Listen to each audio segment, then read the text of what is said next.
Construction worker nga nagpasaka og kabilya padung sa rooftop sa usa ka panimay sa barangay Basak, Lapu-Lapu City na kuryentihan.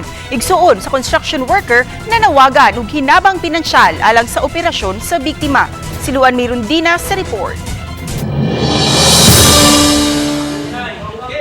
Kini ang makapakulba nga talan-awon sa gihimong pag-rescue sa mga sakop sa Lapu-Lapu City DRRMO sa 25 anyos nga si Edgardo Danio Almacin, kinsa na kuryentihan samtang nagpasaka og kabilya paingon sa rooftop sa balay nga ilang gitrabaho sa may barangay Basak pasado alas 8 sa buntag niadtong Sabado. Matud sa usa sa mga first responder nga si Jacob Valiente, gisiguro una nilang napaong na ang kuryente sa dapit sa wa pa sila misaka sa rooftop. Ganto na mo, compatible kan pasyente, manukmag na siya sa mga tungod so yan napil siguro init na yan lawas ma'am.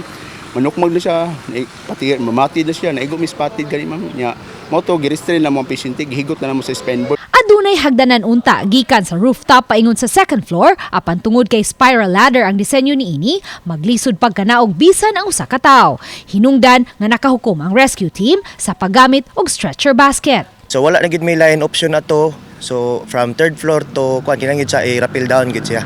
Mihangyo ang manghod ni Edgardo nga di lang sila magpa-interview at ubangan sa camera kay misaad man ang agawon sa biktima nga mutabang sa gastuhan sa tambalanan. Sa text message nga gipada sa igsuon sa biktima, iyang gibutyag nga gikatakdang operahan si Edgardo human mahiagom ug dakong samad sa ulo. Ug kay nang hubag pa ang mga kamot ni ini ug di malihok, posibleng putlon kini. Nanawagan sila karon og tabang pinansyal alang kang Edgardo.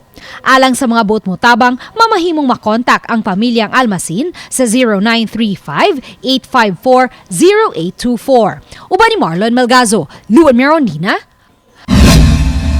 Balitang Bisdak.